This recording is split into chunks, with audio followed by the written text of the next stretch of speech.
गुजरात में पहले फेज की वोटिंग के लिए चुनाव प्रचार आखिरी दौर में है। प्रधानमंत्री मोदी ने एक के बाद एक 3 जगहों पर रैलियां की और कांग्रेस पर जमकर निशाना साधा। उधर असम के सीएम हिमंत बिस्वा शर्मा ने आज तक से खास बातचीत में राहुल गांधी के लुक से सद्दाम हुसैन की तुलना वाले बयान पर सफाई दी। उन्होंने कहा कि मैंने सिर्फ इतना कहा था कि अगर वो अपनी दाढ़ी हटा दें तो राहुल गांधी लगेंगे। इस बीच गुजरात बीजेपी के कद्दावर नेता जयनारायण व्यास कांग्रेस में शामिल हो गए। पार्टी अध्यक्ष मल्लिकार्जुन खड़गे की मौजूदगी में उन्होंने कांग्रेस का दामन थामा। जयनारायण व्यास 4 बार विधायक और नरेंद्र मोदी के मुख्यमंत्री काल में राज्य सरकार में मंत्री रह चुके हैं। बीजेपी ने इस बार के विधानसभा चुनाव में उन्हें टिकट नहीं दिया था। यूपी के मुख्यमंत्री योगी आदित्यनाथ ने मैनपुरी के करहल में चुनावी जनसभा को संबोधित किया। इस दौरान योगी आदित्यनाथ ने कहा कि नेताजी के आशीर्वाद से आजमगढ़ और रामपुर में जीत मिली, अब मैनपुरी की बारी है। इसके साथ अखिलेश यादव और शिवपाल पर हमला बोलते हुए योगी आदित्यनाथ ने कहा कि चाचा भतीजे के चलते प्रदेश में नौजवानों का शोषण होता था और इटावा मैनपुरी बदनाम होता था। योगी ने कहा कि शिवपाल यादव आज पेंडुलम और फुटबॉल बन चुके हैं, जो कभी इधर जाते हैं कभी उधर। मैनपुरी में लोकसभा सीट के लिए उपचुनाव हो रहा है, जो मुलायम सिंह के निधन के बाद खाली हुई थी। समाजवादी पार्टी ने अखिलेश यादव की पत्नी डिम्पल यादव को उम्मीदवार बनाया है। वहीं बीजेपी ने समाजवादी पार्टी के नेता रहे रघुराज सिंह शाक्य को टिकट दिया है।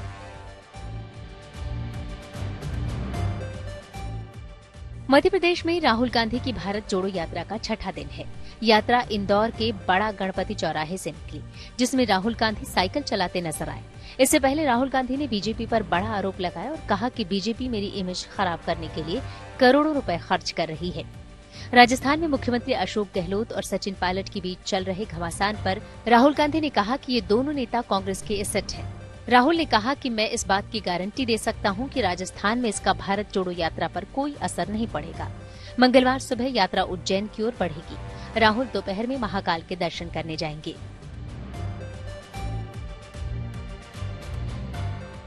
दिल्ली सरकार के मंत्री सत्येंद्र जैन ने तिहाड़ जेल की सीसीटीवी वीडियो लीक मामले में दायर अवमानना याचिका वापस ले ली है। जैन ने याचिका राउज एवेन्यू कोर्ट में ईडी के खिलाफ लगाई थी। जैन ने आरोप लगाया था कि ईडी ने कोर्ट में दिए गए अंडरटेकिंग के बावजूद सीसीटीवी फुटेज लीक की। जैन अब इस मामले को लेकर हाईकोर्ट जाने की तैयारी में है। दरअसल बीजेपी लगातार तिहाड़ जेल का वीडियो जारी कर रही है और केजरीवाल पर सत्येंद्र जैन को जेल में सुविधाएं उपलब्ध कराने का आरोप लगा रही है। ईडी ने दिल्ली सरकार में मंत्री सत्येंद्र जैन को मनी लॉन्ड्रिंग के आरोप में 31 मई 2022 को गिरफ्तार किया था। 5 महीने में उन्हें एक भी बार बेल नहीं दी गई है।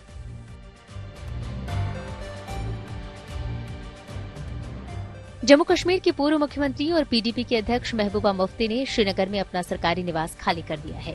अब वो सरकारी घर नहीं लेंगी, बल्कि प्राइवेट घर में रहेंगी। जम्मू कश्मीर प्रशासन ने महबूबा मुफ्ती को श्रीनगर में गुपकार मार्ग पर सरकारी घर खाली करने का नोटिस दिया था। महबूबा 2018 से ही गुपकार मार्ग पर स्थित व्यू नामक सरकारी बंगले में रह रही थी।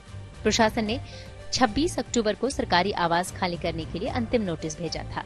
नोटिस में 15 नवंबर तक का वक्त दिया गया था। आज शाम की सबसे बड़ी खबर यह है कि दिल्ली में श्रद्धा के 35 टुकड़े करने वाले आफताब पर आज कुछ लोगों ने तलवारों से हमला करने की कोशिश की है और इस दौरान ये सभी लोग ये कह रहे थे कि वो आफताब के भी वैसे ही टुकड़े टुकड़े करेंगे जिस तरह उसने श्रद्धा के टुकड़े टुकड़े किए थे। सबसे पहले आप ये तस्वीरें देखिए जो दिल्ली में फोरेंसिक साइंस लेबोरेटरी यानी एफएसएल के दफ्तर के बाहर से आई है और इन तस्वीरों में आप 2 लोगों को तलवार लेकर पुलिस की एक वैन पर हमला करते हुए देख पाएंगे और ये वही पुलिस वैन है जिसमें पुलिस आफताब को लेकर जा रही थी। लेकिन इसी दौरान 2 लोग तलवारों के साथ वहां पर पहुंच गए और इन लोगों ने इस वैन का पीछा किया। इस वैन का पीछे से दरवाजा खोल दिया जहां पर आफताब बैठा हुआ था। हालांकि ये लोग अंदर प्रवेश कर पाते उससे पहले ही एक पुलिसकर्मी ने अपनी पिस्तौल निकाल ली और उसने इन लोगों को पीछे हटने की चेतावनी दी और काफी संघर्ष के बाद किसी तरह से ये वैन, पुलिस की ये वैन वहां से आफताब को लेकर आगे निकल गई और बाद में हमला करने वाले दोनों लोगों को गिरफ्तार कर लिया गया जो दिल्ली के पास गुरुग्राम के रहने वाले हैं। पहले आप सारी तस्वीरें देख लीजिए।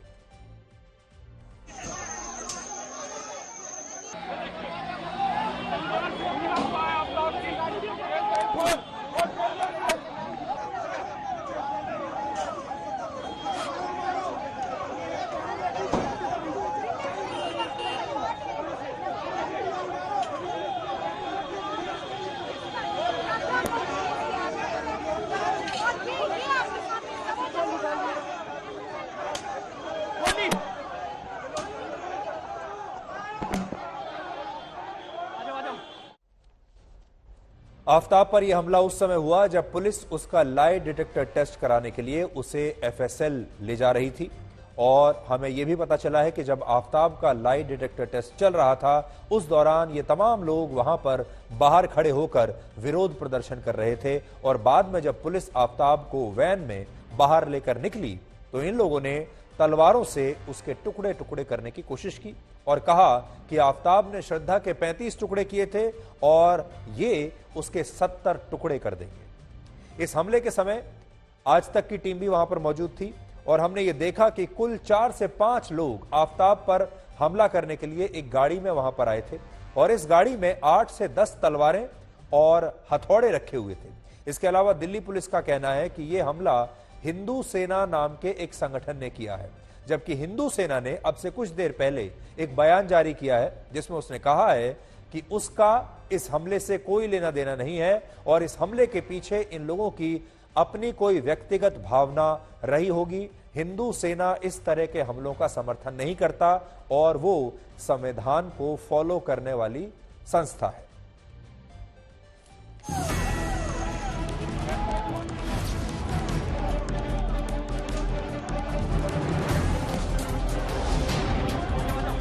ये वो गेट है जिससे आफताब को लाया गया। दिल्ली पुलिस की वैन थी जो यहाँ से करीब 10 मिनट पहले आफताब निकला और जैसे जिस जगह मैं खड़ा हूँ यहाँ पर वो आफताब पहुंचा उतनी देर में 4 लोग सामने की तरफ से भागते हुए आए। हाथ में उनके तलवार थी और उन्होंने आफताब पर अटैक करने की कोशिश करी। जैसे ही हाथ में उन्होंने तलवार देखी दिल्ली पुलिस के लोगों ने, वैसे ही गाड़ी को यहाँ से काफी तेजी से भगाया गया। उसके बाद लगातार वो लोग तलवारों से हमला कर रहे थे गाड़ी के ऊपर। बीच चौराहे पर जो मेट्रो स्टेशन है वहां पर पहुंचकर एक ने बल्कि गेट को खोला भी और जैसे ही गेट को खोला उसके बाद उसने अंदर घुसने का प्रयास भी किया, लेकिन उतनी देर में दिल्ली पुलिस के सिपाही ने सामने की तरफ बंदूक तानी और कहा कि अगर आप अंदर आने का प्रयास करेंगे तो मैं फायर करने के लिए मजबूर हो जाऊंगा। तब जाके वो पीछे हटा, लेकिन उसके बाद भी लगातार वो तलवारें जो हैं वो वैन पर चला रहे थे। ये देखिए, अब जरा मैं आपको थोड़ा सा क्लोज दिखाना चाहूंगा। आप देखेंगे तो यहाँ पर आपको तलवारें नजर आ रही होंगी, साथ में जो है वो गाड़ी के अंदर अगर आप देख सकते हैं स्पष्ट तौर पे आपको तलवारें नजर आ रही हैं। थोड़ा सा मेरे कैमरामैन अगर करीब आए तो आप देखिए ये हथौड़ा आपको नजर आ रहा है। गाड़ी के अंदर आप देख रहे हैं पर्सनल ये हथौड़ा है, साथ में तलवारें आपको नजर आई होंगी। 5 मयाने हैं, यानी तलवारें लेकर वो जो भागे थे उनके मयाने यहीं पे छूट गई। हथौड़ा नजर आ रहा है। इसके अलावा उधर की तरफ आपको विकेट नजर आ रहा होगा। गाड़ी अब खुल चुकी है। एक सामने की तरफ से अगर हम देखें तो आप समझ पाएंगे कि किस तरीके से प्रॉपर तैयारियों के साथ यहाँ पर ये पहुंचे थे।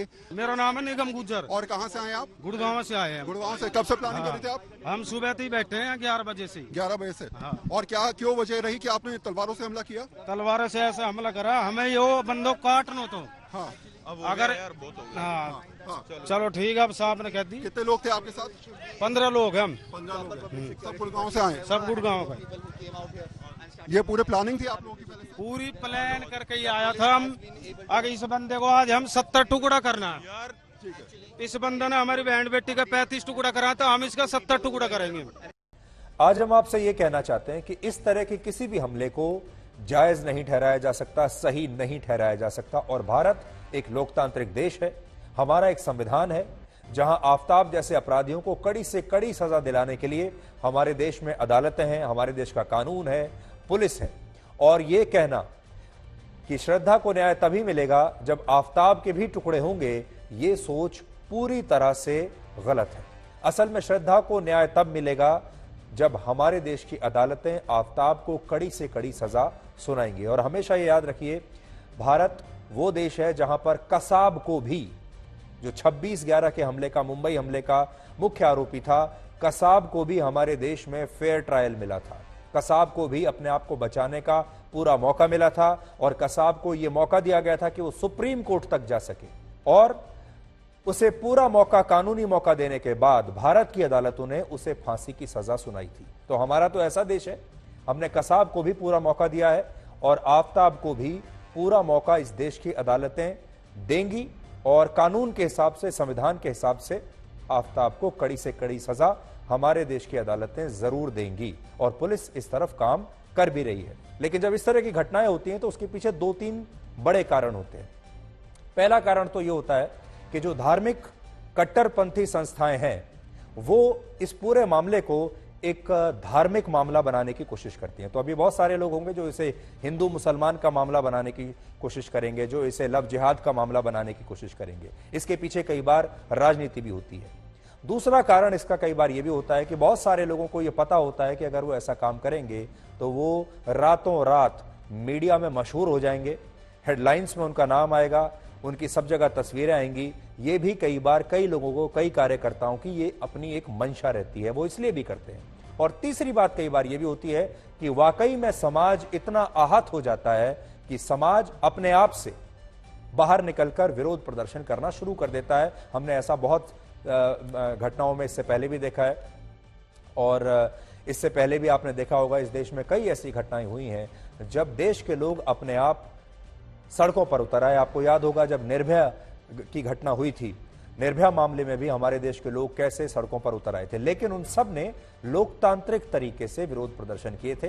किसी की हत्या करने की कोशिश नहीं की थी, कोई खून खराबा नहीं किया था, जो कि किसी भी लोकतांत्रिक देश के लिए या समाज के लिए सही नहीं है। इस घटना को लेकर आज 2 और बड़े खुलासे हुए हैं, जिन्हें जानने के बाद आज आप हैरान रह जाएंगे और आपको यह पता चलेगा कि ये जो आफ्ताब नाम का लड़का था, ये दिमागी रूप से कितना बीमार था। पहला बड़ा खुलासा यह है कि श्रद्धा के अलावा आफ्ताब की 8 और गर्लफ्रेंड्स थीं, यानी 8 और लड़कियों से उसके संबंध थे, और ये सभी 8 लड़कियां हिंदू समुदाय की थीं, हिंदू लड़कियां थीं। और बड़ी बात यह है कि श्रद्धा की हत्या करने के बाद आफ्ताब इन सभी हिंदू लड़कियों के साथ लगातार संपर्क में था, और इनमें से ज्यादातर लड़कियों से वो ऑनलाइन डेटिंग एप्स पर मिला था। दूसरा बड़ा खुलासा आज यह हुआ है कि श्रद्धा की हत्या करने के बाद आफ्ताब जिस हिंदू लड़की को अपने उसी फ्लैट पर लेकर आया था, उस लड़की को उसने एक अंगूठी, एक रिंग गिफ्ट की थी, और यह अंगूठी आज पुलिस को मिल गई है।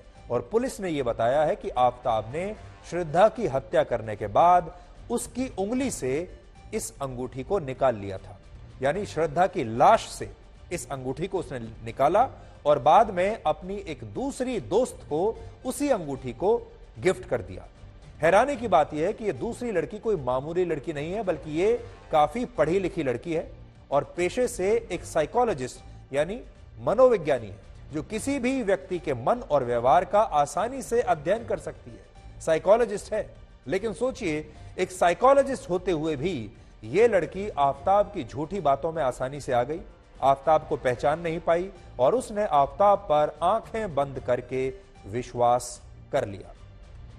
सूत्रों से हमें यह भी पता चला है कि पुलिस को इस हत्याकांड में इस्तेमाल होने वाला हथियार अब मिल गया है, जिसकी अब फोरेंसिक जांच कराई जाएगी। यानी वो हथियार जिससे आफ्ताब ने श्रद्धा के टुकड़े टुकड़े किए थे, वो हथियार अब पुलिस को मिल गया है। तो ये हथियार जो है, ये एक बहुत ही बड़ा सबूत माना जाएगा इस पूरे मामले में, इस पूरे केस को सुलझाने में। तो एक बड़ी बात है। अब हम गुजरात चुनावों का आपके लिए एक बड़ा दिलचस्प विश्लेषण करेंगे और आपको आज बताएंगे कि समुद्र से लगे गुजरात राज्य में इस बार किस पार्टी की लहर चल रही है। गुजरात में आज पहले चरण के प्रचार अभियान का लास्ट डे, लास्ट शो था और शायद इसीलिए आज मसालेदार बयानों और भाषणों से ज्यादा ऐसे बयान सुनने को मिले जो कड़वे थे और जिनमें जाति और धर्म की बात ज्यादा थी।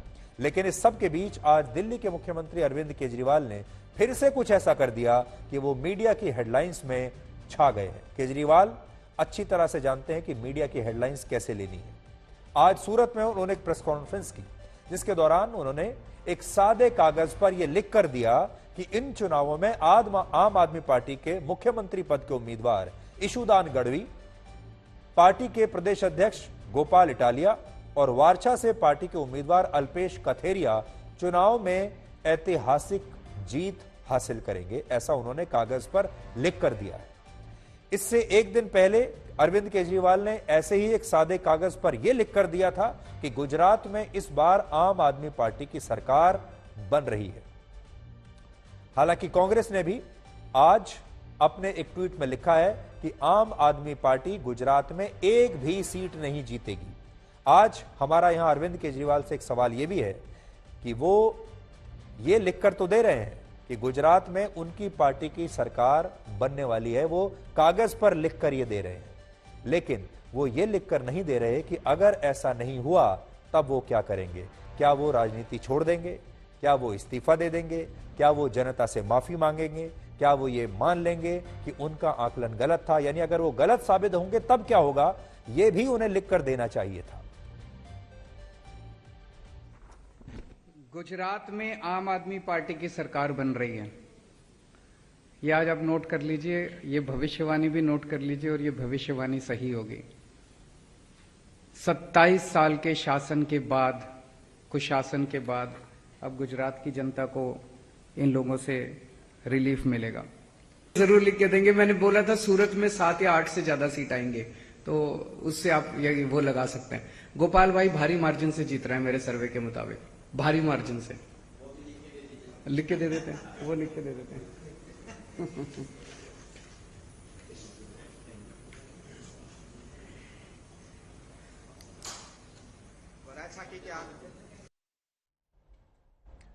भारत जैसे किसी भी लोकतांत्रिक देश में चुनाव कौन जीतेगा, कौन हारेगा, किस मार्जिन से जीतेगा, ये जनता तय करती है, ये देश का वोटर तय करता है। और इस तरह के लोकतंत्र में किसी भी नेता का ऐसा ओवर कॉन्फिडेंस शोभा नहीं देता जैसा ओवर कॉन्फिडेंस अरविंद केजरीवाल आज दिखा रहे हैं, ये कहकर कि मैं कागज पर लिखकर दे रहा हूं कि हमारी सरकार बनेगी। भारत में सरकार किसकी बनेगी, कौन जीतेगा, कौन हारेगा, ये जनता तय करती है, ये नेता नहीं करते। और केजरीवाल आज ये दिखाने की कोशिश कर रहे हैं, शायद उन्हें इस बात का घमंड है कि वो ये तय करेंगे, वो बताएंगे कि कौन जीतेगा और कौन हारेगा। खैर, आप सब लोग भी, आज केजरीवाल ने तो लिख कर दिया है, लेकिन आज हम आपसे ये कहेंगे कि आप सब लोग भी कागज पर आज अपनी अपनी डायरी में या आपके घर में जो भी कागज हो, आज का दिन यानी तिथि और समय नोट करके आप सब भी अपने कागज पर लिख लीजिए कि केजरीवाल ने आज क्या कहा है। और जिस दिन चुनाव के नतीजे आएंगे उस दिन आप अपने कागज को केजरीवाल के इस कागज से मिला लीजिएगा और फिर यह तय कीजिएगा कि आप केजरीवाल से क्या चाहते हैं। अगर केजरीवाल सही निकले तो वो चुनावों के सबसे बड़े वैज्ञानिक साबित हो जाएंगे, लेकिन अगर वो गलत साबित हुए तो फिर इस देश की जनता को ही यह तय करना होगा कि केजरीवाल को इसके बाद कैसे माफी मांगनी है, किस रूप में माफी मांगनी है। लेकिन आज आप ये जरूर याद रखिएगा, आप भी अपने कागज पर लिख लीजिए जैसे केजरीवाल ने लिखा है। गुजरात में जब पिछली बार चुनाव हुए थे तब आम आदमी पार्टी ने 182 में से 29 सीटों पर चुनाव लड़ा था और इन सभी पर उसकी जमानत जब्त हो गई थी। लेकिन इस बार अरविंद केजरीवाल कह रहे हैं कि आम आदमी पार्टी बहुमत से ज्यादा यानी 92 से ज्यादा सीटें बड़ी आसानी से जीत जाएगी और सरकार बनाएगी। वैसे आज पहले चरण के प्रचार अभियान का आखिरी दिन था और इस आखिरी दिन सूरत में एक रोड शो के दौरान अरविंद केजरीवाल पर कुछ लोगों ने पत्थरों से हमला किया। ऐसा उनका दावा है कि मुझ पर पत्थर फेंके गए हैं। हालांकि बीजेपी और दूसरी पार्टियां इस हमले को एक राजनीतिक स्टंट बता रही हैं। उधर आज प्रचार अभियान समाप्त होने से पहले लगभग सभी पार्टियों ने अपने अपने जो आखिरी तीर भी बचे थे, उनके पास आखिरी हथियार बचे थे, मुद्दे बचे थे, बयान बचे थे, सब निकाल लिए। और इन चुनावों में जाति से लेकर आतंकवाद और हिंदुत्व के मुद्दे की भी आज आखिरकार एंट्री हो गई। आज कांग्रेस अध्यक्ष मल्लिकार्जुन खड़गे ने यह कहा कि वो मोदी से भी बड़े गरीब हैं और इतने बड़े अछूत हैं कि उनकी चाय भी कोई नहीं पीता। इस बयान पर असम के मुख्यमंत्री हेमंत बिस्वा शर्मा ने व्यंग करते हुए जवाब दिया। खड़गे से यह पूछा कि क्या राहुल गांधी भी उनके हाथ की चाय अब नहीं पीते। जैसा आदमी जो आप हमेशा क्लेम करते हैं मैं गरीब हूं, मैं वो, हम भी गरीब है, हम तो गरीब से गरीब है, हम तो अछूतों में आते हैं। कम से कम तुम्हारी चाय तो कोई पीता है, मेरी चाय भी नहीं पीता कोई। और फिर बार आप बोलते हैं कि मैं गरीब हूं, मेरे को किसने गालियां दिया, मेरी किसी ने कुछ कहा, मेरे को कुछ, तेरी हैसियत क्या है कहा। अरे ऐसे बात कह के अगर आप सिंपैथी जमाने की कोशिश करें तो लोग अब होशियार हो गए, उतने बेवकूफ नहीं है। मोदी जी जो चाय बनाया, चाय तो असम से आते हैं, दूध गुजरात से। मोदी जी जो चाय बनाते हैं लोग खाते हैं, लेकिन खड़गे जी ने एक बहुत बड़ा हकीकत बोला है कि राहुल गांधी उनका साथ चाय नहीं पीता है।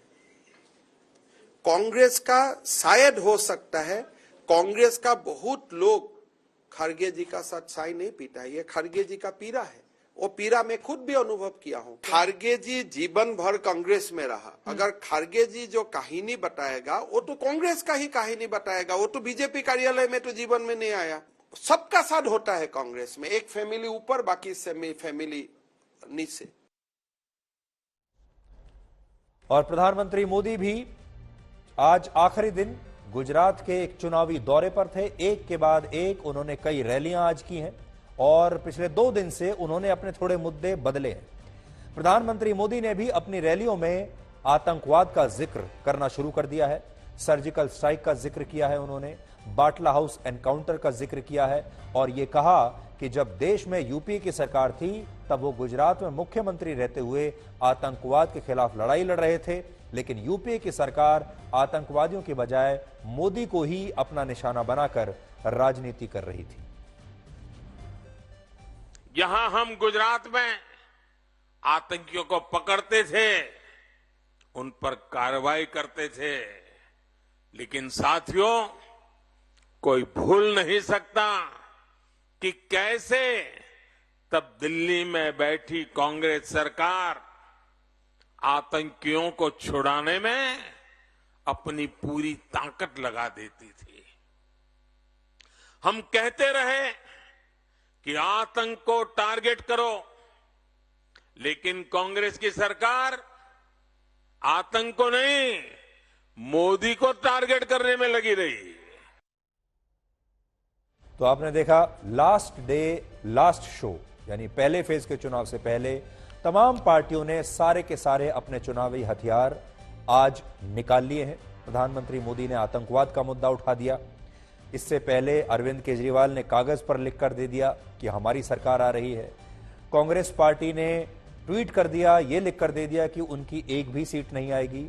और राहुल गांधी ने भी अभी अपनी एक नई छवि पेश करने की कोशिश की है। राहुल गांधी ने भारत जोड़ो यात्रा के दौरान मध्य प्रदेश में नर्मदा नदी की पूजा करके गुजरात चुनाव में हिंदुत्व के मुद्दे को फिर से जीवित करने की कोशिश की है। गुजरात में हिंदू समुदाय के बीच नर्मदा नदी को काफी की उसकी बहुत आस्था मानी जाती है और राज्य में कुल 3 जिले ऐसे हैं जहां से नर्मदा नदी गुजरती है, जहां पहले चरण में वोटिंग होनी है गुजरात में। और देखिए, गुजरात के वोटर्स के लिए राहुल गांधी ने खासतौर पर अपनी ये नई तस्वीरें अपने एक नए रूप में भेजी हैं, जहां पर वो हिंदू रीति रिवाजों से नर्मदा की पूजा करते हुए दिखाई दे रहे हैं।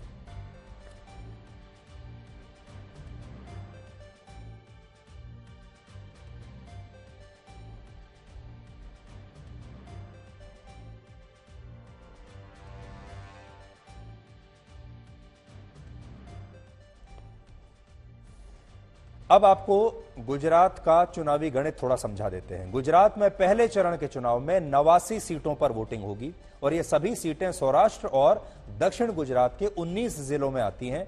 इनमें भी सबसे ज्यादा 41 सीटें ग्रामीण इलाकों में हैं। इसके अलावा इन 89 सीटों में से 43 ऐसी हैं जिन पर बीजेपी बहुत मजबूत स्थिति में मानी जाती है।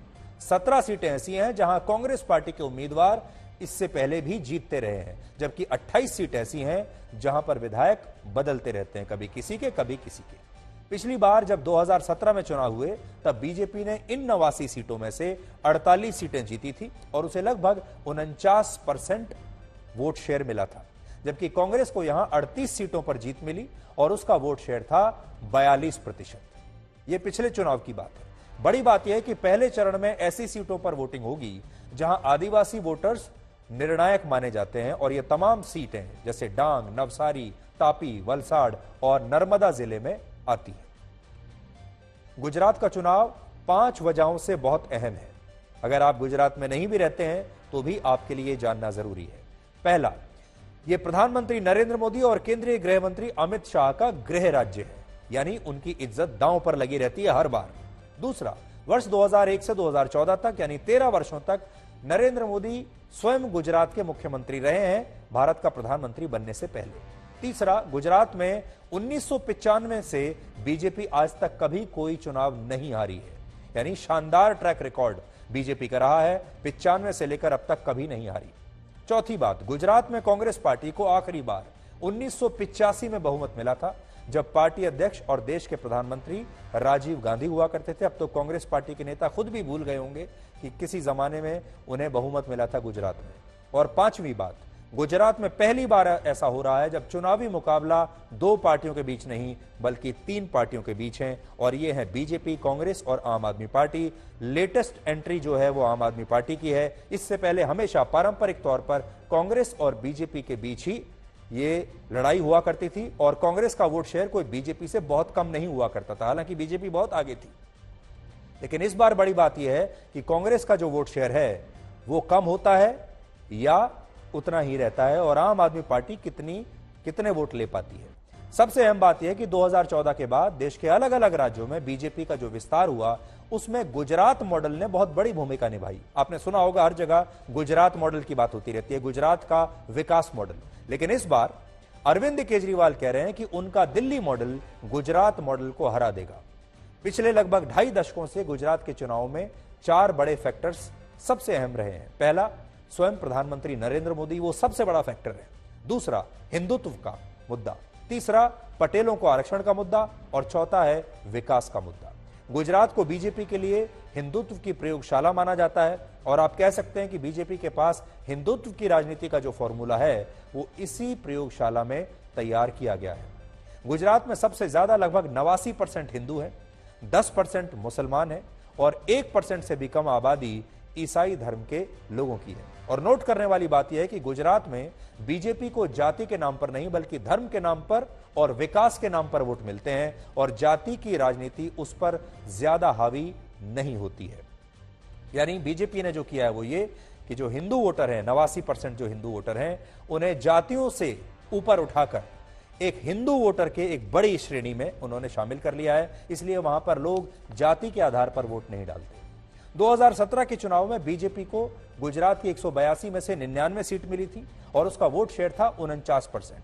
कांग्रेस ने उस समय 77 सीटें जीती थी, ज्यादा पीछे नहीं थी कांग्रेस तब, और उसका वोट शेयर लगभग 41.5% था। लेकिन उस समय जो पटेलों का विरोध प्रदर्शन उस समय चल रहा था, उसका फायदा तब कांग्रेस को मिला था, इसलिए कांग्रेस ने 77 सीटें उस समय हासिल की थी, जो कि अब इस बार नहीं होगा। गुजरात में बहुमत का आंकड़ा है 92 सीटों का, और बीजेपी 1995 और उसके बाद हुए हर चुनाव में हर बार इस मैजिक फिगर से ज्यादा सीटें लाने में आसानी से कामयाब रही है। और इसका सबसे बड़ा कारण है हिंदुत्व का मुद्दा, और बाद में नरेंद्र मोदी के आने के बाद दूसरी बड़ी बात है, गुजरात के लोग प्रधानमंत्री नरेंद्र मोदी पर बहुत भरोसा करते हैं। 2014 में भी उन्होंने गुजरात की सभी 26 लोकसभा सीटों पर बीजेपी को जिताकर मोदी का साथ दिया था, और फिर 2019 में भी बीजेपी ने बैक टू बैक लगातार दूसरी बार 26 लोकसभा सीटें गुजरात से जीती थी। यानी एक भी सीट बीजेपी ने वहां गंवाई नहीं है लोकसभा में पिछले 2 चुनावों में। और लोकसभा चुनाव में गुजरात में कोई दूसरी पार्टी मोदी के सामने टिक नहीं पाती। लेकिन इस बार जो मुकाबला है वो त्रिकोणीय हो गया है, और अब बड़ी बात यह है कि अरविंद केजरीवाल का दिल्ली मॉडल गुजरात में चल पाएगा या नहीं। तो इस बार गुजरात के वोटर्स के सामने एक गुजरात मॉडल है और दूसरा दिल्ली मॉडल है। अब देखना है कि गुजरात की जनता किसे चुनती है। हमने पहले भी आपको कहा था, लोकतंत्र में और चुनावों में जनता तय करती है कि कौन जीतेगा, नेता तय नहीं करते, चाहे कोई कितना भी कागज पर लिखकर कुछ भी देता रहे। जब हजारों की संख्या में लोग खुलेआम सड़कों पर उतरकर चीन के राष्ट्रपति शी जिनपिंग का खुलेआम विरोध कर रहे हैं और उनसे इस्तीफा मांग रहे हैं, ये पहली बार ऐसा हुआ है शी जिनपिंग जब से राष्ट्रपति बने हैं। उन्होंने कल्पना भी नहीं की होगी कि एक दिन उनके जीवन काल में ऐसा दिन आ जाएगा जब चीन के लोग इतनी हिम्मत कहीं से ले आएंगे कि वो सड़कों पर निकल आएंगे और शी जिनपिंग का ही इस्तीफा मांगने लगेंगे। इन विरोध प्रदर्शनों का कारण है शी जिनपिंग की जीरो कोविड पॉलिसी, जिसके तहत चीन के 70 से ज्यादा बड़े शहरों में सख्त लॉकडाउन आज भी लगा हुआ है और ऐसी कई रिपोर्ट्स हैं जिनमें यह बताया गया है कि चीन के अलग अलग शहरों में 5 करोड़ से ज्यादा लोग इस समय अपने ही घरों में बंधक बने हुए हैं, कैदी बने हुए हैं और उन्हें कोविड की वजह से बाहर निकलने की इजाजत नहीं है, जिसकी वजह से लोगों में गुस्सा और असंतोष अब बढ़ता जा रहा है और उन्होंने सड़कों पर निकलकर इस तरह बगावत करनी शुरू कर दी है। इस समय भी जब हम आपको ये खबर दिखा रहे हैं तब चीन के 13 प्रमुख शहरों में हिंसक विरोध प्रदर्शन और तनाव की वजह से पाबंदियां और बढ़ा दी गई हैं और इनमें शंघाई जैसा शहर भी शामिल है। शंघाई को चीन की आर्थिक राजधानी कहा जाता है। इसकी कुल आबादी 2.5 करोड़ है, लेकिन वहां भी जीरो कोविड पॉलिसी की वजह से शहर में लगातार विरोध प्रदर्शन हो रहे हैं।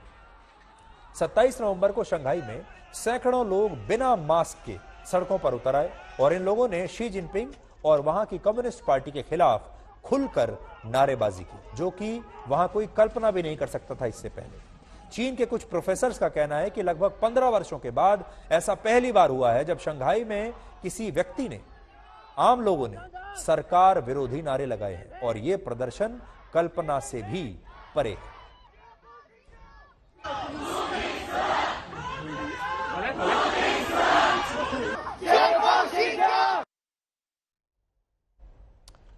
अब चीन में इस तरह के आंदोलन आम बात नहीं है और इस आंदोलन को भी कुचलने के लिए शंघाई में भारी पुलिस बल के साथ सेना की कुछ टुकड़ियों को भी तैनात कर दिया गया है। और बड़ी बात यह है कि शंघाई की पुलिस प्रदर्शनकारियों का दमन भी कर रही है और इस दौरान जिन लोगों को गिरफ्तार किया जा रहा है उनकी किसी को कोई जानकारी भी नहीं है कि वो कहां गए, उनका क्या हुआ।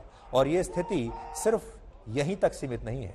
चीन की राजधानी बीजिंग में भी इस तरह के विरोध प्रदर्शन हो रहे हैं और बाकी शहरों में भी लोग अब कोविड के नियमों को तोड़कर ये नारा लगा रहे हैं कि उन्हें तानाशाही से आजादी चाहिए और वो इस कैद को अब बर्दाश्त नहीं करेंगे। एक और बात, इन विरोध प्रदर्शनों में एक चीज काफी अलग देखने को मिल रही है और वो ये कि बीजिंग और बहुत सारे शहरों में लोग अब बैनर्स और पोस्टर्स की बजाय, प्लेकार्ड्स की बजाय A4 साइज के ब्लैंक पेपर्स हवा में लहरा रहे हैं। और ऐसा इसलिए किया जा रहा है क्योंकि जब इन पर कोई नारा लिखा ही नहीं होगा तो पुलिस इन्हें सरकार विरोधी प्रदर्शनों के लिए सीधे तौर पर गिरफ्तार नहीं कर पाएगी। यानी ये जो A4 साइज का पेपर होता है, मेरे हाथ में जो आप देख रहे हैं यही होता है, मेरे हाथ में जो आप देख रहे हैं ये, इसी को A4 साइज का ब्लैंक पेपर कहते हैं। ये ब्लैंक पेपर है, हालांकि मेरे पास तो पीछे इसमें कुछ छपा हुआ है, लेकिन वो इस तरह का पेपर लेकर चल रहे हैं।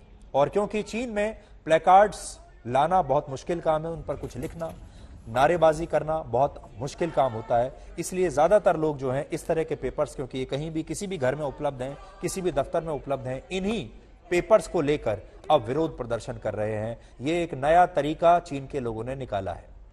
चीन में इस समय क्या स्थिति है उसे आप इस वीडियो विश्लेषण के जरिए, तस्वीरों के जरिए आसानी से समझ जाएंगे। लेकिन यह बात जरूर याद रखिएगा कि चीन के राष्ट्रपति शी जिनपिंग ने भी पिछले 15 वर्षों में इस तरह का प्रदर्शन और अपने खिलाफ इस तरह की लहर, वहां चुनाव तो होते नहीं है कभी, इसलिए कभी किसी को पता नहीं चलता कि किसके पक्ष में लहर है या किसके खिलाफ है, लेकिन इस बार शी जिनपिंग को यह समझ में आ रहा होगा कि लहर उनके खिलाफ है। और चीन में सरकार विरोधी प्रदर्शनों को गैर कानूनी माना जाता है, वहां ये सब अलाउड ही नहीं है और इसके लिए वहां लोगों को जेल हो सकती है अगर उन्होंने सरकार के खिलाफ कभी कोई विरोध किया तो। और यही वजह है कि चीन में कभी भी राष्ट्रपति और वहां की कम्युनिस्ट पार्टी का विरोध किसी भी मुद्दे पर होता ही नहीं है, क्योंकि जैसे ही विरोध होता है उसका दमन कर दिया जाता है, उसे कुचल दिया जाता है, लोगों को जेल में डाल दिया जाता है। लेकिन इस बार ऐसा लगता है कि लोगों के मन से ये डर समाप्त हो गया है और इसके पीछे जो वजह है वो है चीन में हुई एक बहुत बड़ी आग की दुर्घटना। असल में इसी महीने की 24 तारीख को चीन के शिनजियांग प्रांत की एक हाउसिंग सोसाइटी में 15वीं मंजिल पर एक फ्लैट में आग लग गई, जिसके बाद उस मंजिल पर रहने वाले लोगों ने अपनी जान बचाने के लिए बाहर निकलने की कोशिश की, क्योंकि कोई भी व्यक्ति यही करेगा। अगर उसके मकान में, बिल्डिंग में आग लगेगी तो वो क्या करेगा? आप भी यही करेंगे, उस बिल्डिंग से बाहर जाने की कोशिश करेंगे। लेकिन क्योंकि वहां पर जीरो कोविड पॉलिसी लागू थी, इसलिए इन लोगों को बिल्डिंग से बाहर जाने नहीं दिया गया। इसके अलावा रेस्क्यू टीम और दमकल विभाग की गाड़ियां भी कई घंटों के बाद वहां पहुंची, क्योंकि इन तमाम लोगों को यह डर था कि अगर वो इस बिल्डिंग में लोगों की जान बचाने के लिए गए तो उन्हें भी इन लोगों के संपर्क में आने की वजह से कोविड हो जाएगा। और इसीलिए इस दुर्घटना के दौरान काफी समय बर्बाद हुआ जिससे वहां पर 10 लोग अपने ही फ्लैट में, अपनी ही बिल्डिंग में जलकर मर गए। ये लोग बच सकते थे, लेकिन इन्हें बाहर निकलने नहीं दिया गया। बड़ी बात यह है कि जब चीन के सोशल मीडिया प्लेटफॉर्म्स के जरिए यह खबर देश भर में फैली, अलग अलग शहरों में फैली, और वहां सख्त लॉकडाउन का पालन कर रहे लोगों ने यह देखा कि चीन की सरकार ने अब सारी सीमाएं लांघ दी हैं, तो ये लोग सड़कों पर उतर आए और इन मौतों के लिए उन्होंने कम्युनिस्ट पार्टी को दोषी बताना शुरू कर दिया। और अब भी वहां इस घटना को लेकर लगातार विरोध प्रदर्शन हो रहे हैं।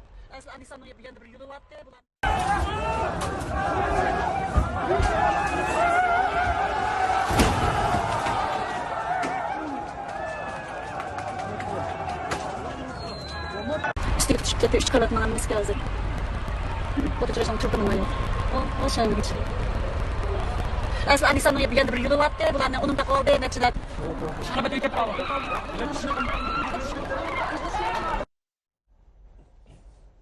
चीन की जीरो कोविड पॉलिसी किसी भयानक यातना से कम नहीं है, वो भी आज के जमाने में। इसके तहत वहां लाखों लोगों की आबादी वाले कई शहरों को बंधक बना दिया गया है।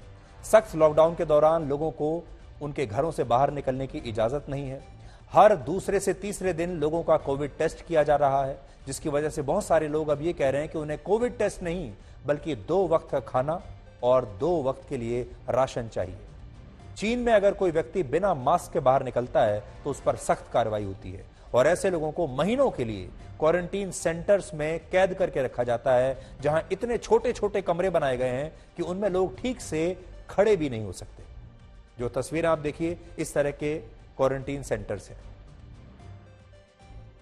इसके अलावा जो लाखों करोड़ों मजदूर अलग अलग फैक्ट्रियों में काम कर रहे हैं, उन्हें भी बाहर निकलने की इजाजत नहीं है और ऐसे लोगों पर खूब अत्याचार हो रहे हैं। उनकी मर्जी के खिलाफ उन्हें वहां पर बंद करके उनसे काम कराया जा रहा है। और चीन के ज़ेंगझोउ शहर की जिस फैक्ट्री में एप्पल कंपनी के आईफोन्स का निर्माण होता है, वहां 1.5 लाख से ज्यादा मजदूर आज भी कैद हैं और 20,000 मजदूर किसी तरह काम छोड़कर वहां से भाग चुके हैं।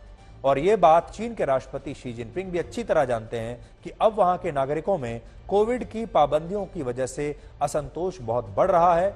और इसे आप एक उदाहरण से समझिए।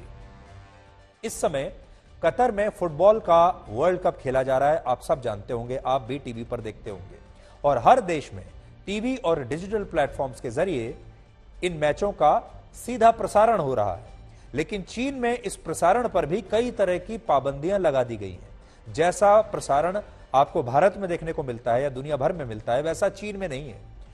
पाबंदियां क्या हैं देखिए। चीन में इन मैचों के प्रसारण के दौरान टीवी पर स्टेडियम में मौजूद दर्शकों को दिखाने पर पाबंदी है और वो इसलिए क्योंकि कतर में जो लोग स्टेडियम में मैच देख रहे हैं उन्होंने मास्क नहीं लगाया है, वो सब एक साथ बैठे हुए हैं, एंजॉय कर रहे हैं, मैच देख रहे हैं। जबकि चीन में लोग बिना मास्क के अपने घर से बाहर नहीं निकल सकते। वहां पर जीरो कोविड पॉलिसी की वजह से लोग अपने घरों में कैद हैं और चीन की सरकार को ऐसा लगता है कि जब वहां के नागरिक वर्ल्ड कप के मैचों में कतर में लोगों को टीवी पर स्टेडियम में बिना मास्क के बैठे देखेंगे तो इससे चीन के लोगों के मन में भी अपनी सरकार के खिलाफ जीरो कोविड पॉलिसी को लेकर क्रोध और आक्रोश बढ़ेगा। और चीन के लोग अपनी सरकार से पूछेंगे कि जब कतर में इन मैचों के दौरान लोग बड़े आराम से बिना मास्क लगाए एक दूसरे के साथ बैठकर ये मैच देख रहे हैं तो फिर हम बाहर क्यों नहीं निकल सकते। बाकी की जो चीन के बाहर की जो दुनिया है वहां सब कुछ सामान्य है, फिर हमारे देश में ऐसा क्यों हो रहा है, लोग ये पूछना शुरू कर देंगे। और इसलिए वहां इन तस्वीरों की के प्रसारण पर पाबंदी है। आबादी के मामले में चीन और भारत दुनिया के 2 सबसे बड़े देश हैं। भारत की आबादी इस समय 141 करोड़ से थोड़ी ज्यादा है, 141 करोड़, जबकि चीन की आबादी 142 करोड़ 60 लाख है। हमसे जरा सी ज्यादा है उनकी आबादी अब। और इस हिसाब से पूरी दुनिया की लगभग 35% आबादी सिर्फ इन 2 देशों में रहती है। लेकिन अगर आप देखेंगे तो चीन में कोविड पूरी तरह से आउट ऑफ कंट्रोल हो चुका है, जबकि भारत में कोविड एक तरह से अब समाप्ति की ओर है। आप सब भी जानते होंगे, आप सब अब एक नॉर्मल जिंदगी जी रहे हैं। चीन में 27 नवंबर को पूरी दुनिया में सबसे ज्यादा 40,000 लोग कोविड से संक्रमित हुए थे, 40,000 एक दिन में। और यह वो आंकड़ा है जो चीन की स्वास्थ्य एजेंसियों ने जारी किया है। असली आंकड़ा इससे कहीं ज्यादा होगा। जबकि भारत में कोविड से संक्रमित होने वाले मरीजों की यही संख्या पिछले 24 घंटे में सिर्फ 291 है। अंदाजा लगाइए, चीन में एक दिन में 40,000, हमारे यहां 291। अब खुद सोचिए, चीन में कोविड पर रोकथाम के लिए पूरी दुनिया की सबसे सख्त जीरो कोविड पॉलिसी लागू है। चीन में वैक्सीन की 346 करोड़ डोज लग चुकी हैं। भारत में वैक्सीन की 220 करोड़ लगी हैं और चीन की तरह भारत के ज्यादातर शहरों में सार्वजनिक स्थानों पर मास्क लगाने का नियम भी अब हट चुका है। लेकिन इसके बावजूद चीन की तुलना में भारत कोविड को रोकने में कहीं ज्यादा सफल रहा और ये हमारी एक बहुत बड़ी जीत है। शुरुआत में जब कोरोना चीन से दुनिया के दूसरे हिस्सों में फैला था, तब ज्यादातर पश्चिमी देशों ने भारत की एक नकारात्मक छवि बनाने की कोशिश की थी। इनमें ब्रिटेन के एक बहुत बड़े अर्थशास्त्री थे जिनका नाम है जिम ओ'नील। उन्होंने उस समय कहा था कि अगर कोविड की उत्पत्ति चीन की जगह भारत में हुई होती तो भारत की सरकार वैसे सख्त कदम कभी नहीं उठा पाती जैसे चीन ने उठाए। यानी ये सज्जन कह रहे थे, अच्छा हुआ कोविड भारत से नहीं बल्कि चीन से फैला है। इसके अलावा हमारे देश के बहुत सारे अपने ही लोगों ने, हमारे विपक्षी नेताओं ने भारत की सरकार पर, मोदी सरकार पर लगातार सवाल उठाए। आपको याद होगा, लॉकडाउन के बाद जब दिल्ली और मुंबई जैसे शहरों में रहने वाले प्रवासी मजदूरों को डराया गया था और वो लॉकडाउन के दौरान वापस अपने घर जाने के लिए सड़कों पर निकल आए थे, जिस तरह से चीन में आज हो रहा है। लेकिन भारत ने चीन की तरह अपने प्रवासी मजदूरों को जेलों में नहीं डाला या उन पर अत्याचार नहीं किया। आज आपको फर्क समझ में आएगा, लीडरशिप का क्या फर्क होता है, नेतृत्व का क्या फर्क होता है। भारत सरकार ने गंदी राजनीति के बावजूद इन प्रवासी मजदूरों को उनके घर भेजने की बाकायदा व्यवस्था की और बसें चलाई, ट्रेन चलाए, बाहर से जो लोग फंसे हुए थे उनके लिए हवाई जहाज चलाए। देश के 80 करोड़ लोगों को हर महीने 5 किलो मुफ्त अनाज दिया गया, जो आज भी मिल रहा है। लेकिन चीन ने ऐसा नहीं किया। चीन में प्रवासी मजदूरों की संख्या 37 करोड़ है, जिनमें 1/3 यानी 12 करोड़ मजदूर ऐसे हैं जो दूसरे प्रांतों में जाकर काम कर रहे हैं, लेकिन आज ये चाहकर भी अपने घर वापस नहीं जा सकते। हैरानी की बात यह है कि हमारे देश में खास विचारधारा के लोगों ने 2020 के अंत में ही भारत सरकार को यह सलाह देनी शुरू कर दी थी कि उसे चीन से सबक लेकर कोविड रोकथाम की अपनी नीति बदलनी चाहिए और इनमें तमाम विपक्षी पार्टियों के नेता शामिल थे। फिर 2021 में जब भारत में कोविड की दूसरी लहर आई, तब कांग्रेस के नेता राहुल गांधी ने इसके लिए मोदी को जिम्मेदार बताया था और कहा था प्रधानमंत्री मोदी कोविड को रोकने के नाम पर सिर्फ इवेंट मैनेजमेंट कर रहे हैं, जबकि चीन जैसे देशों से जहां कोविड फैलना शुरू हुआ था वहां इस पर काबू पा लिया गया है, तब यह कहा गया था। लेकिन आज जब चीन में कोविड से स्थिति इतनी खराब है, लाखों करोड़ों लोगों को और मजदूरों का दमन हो रहा है, भारत कोविड के खिलाफ इस लड़ाई को लगभग जीत चुका है, तब इस पर कोई भी विपक्षी पार्टी आज ना तो सरकार को बधाई दे रही है, ना अपने देश के लोगों को बधाई दे रही है, ना भारत को बधाई दे रही है। आज आपको ये समझना चाहिए कि नरेंद्र मोदी और शी जिनपिंग के लीडरशिप में क्या अंतर है। दोनों नेताओं में लीडरशिप का एक बहुत बड़ा अंतर है। प्रधानमंत्री मोदी ने सबको साथ लेकर कोविड पर रोकथाम की कोशिश की। इसके लिए उन्होंने जनता कर्फ्यू का सहारा लिया, जिसमें जनता को भी स्टेक होल्डर बना लिया। लोगों को संगठित करने के लिए, उन्हें थाली बजाने के लिए और दिया जलाने के लिए कहा, आह्वान किया और लोगों ने किया मिलकर। उन्होंने अपने डॉक्टरों की कितनी तारीफ की, जो नर्सिंग स्टाफ था, हमारे स्वास्थ्य कर्मी थे, उनकी कितनी तारीफ की। जबकि शी जिनपिंग बलपूर्वक ताकत के दम पर लोगों का दमन करके कोविड को हराना चाहते हैं। चीन के खिलाफ विरोध प्रदर्शनों की आग अब लंदन तक पहुंच चुकी है और लंदन में चीन की एम्बेसी के बाहर शी जिनपिंग और कम्युनिस्ट पार्टी के खिलाफ लोगों ने प्रदर्शन किया है और जीरो कोविड पॉलिसी को रद्द करने की मांग की है। बड़ी बात यह है कि चीन के विदेश मंत्रालय ने कहा है कि उसे ऐसे किसी भी प्रदर्शन की कोई जानकारी है ही नहीं, जबकि हम आपको ऐसे प्रदर्शनों की तस्वीरें साफ साफ दिखा रहे हैं। चीन के राष्ट्रपति और वहां की कम्युनिस्ट पार्टी दो चीजों से बहुत डरती है। यह बात आपको, अगर चीन को समझना चाहते हैं तो आपको यह बात ध्यान से सुननी होगी। उन्हें दो चीजों से बहुत डर लगता है। पहला डर उनके नेतृत्व को यह है कि कहीं चीन की स्थिति भी कभी आगे चलकर सोवियत संघ जैसी ना हो जाए और इसीलिए वो चीन की आर्थिक स्थिति को हमेशा मजबूत बनाने पर जोर देते रहे हैं और उनकी जो हर नीति है वो इस बात पर आधारित है कि उन्हें चीन की आर्थिक जो तरक्की है वो लगातार होती रहे और चीन की जो इकोनॉमी है वो किसी भी तरह से नीचे ना जाए। उनकी हर पॉलिसी इस चीज को लेकर है क्योंकि वो सोवियत संघ के विघटन से उस जमाने में ही बहुत डर गए थे। तो उन्हें लगता है कि क्योंकि चीन भी उसी पॉलिसी को लगभग अपनाता है जो सोवियत संघ की है, और दूसरा डर है आंतरिक अस्थिरता का। चीन के नेतृत्व को बाहरी ताकतों से इस बात का डर रहता है कि कहीं देश के अंदर रहने वाले 142 करोड़ लोग विद्रोह पर ना उतर आए। यानी बाहर से उन्हें इतना डर नहीं है, सीमाओं के पार से हमले का डर नहीं है, जितना इन 142 करोड़ लोगों से है जो चीन के अंदर रहते हैं, कहीं ये विद्रोह न कर दें। और यही वजह है कि चीन के पास इस समय दुनिया की सबसे मजबूत पुलिस व्यवस्थाओं में से एक है। समझने वाली बात यह है कि चीन की सरकार के ये दोनों डर अब सही साबित हो रहे हैं, क्योंकि चीन की जो इकोनॉमी है वो भी लगातार चरमरा रही है, जो कि उनका पहला डर था। और दूसरा जो डर था उनका वो ये कि कहीं हमारे अपने ही लोग बगावत पर ना उतर आएं, वो डर भी उनका सही साबित हो रहा है।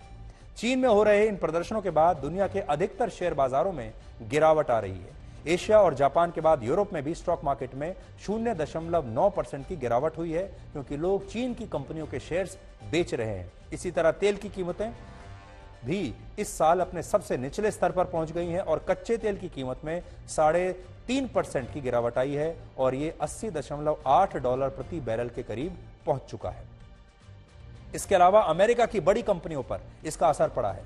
चीन में अस्थिरता की वजह से एप्पल कंपनी के शेयर्स में 1.4% की गिरावट आई है और यह भी अनुमान है कि चीन में लागू जीरो कोविड पॉलिसी की वजह से एप्पल कंपनी का उत्पादन इस बार घट सकता है और वो आने वाले समय में 60 लाख आईफोन्स का उत्पादन अपने लक्ष्य के मुकाबले कम कर पाएगा।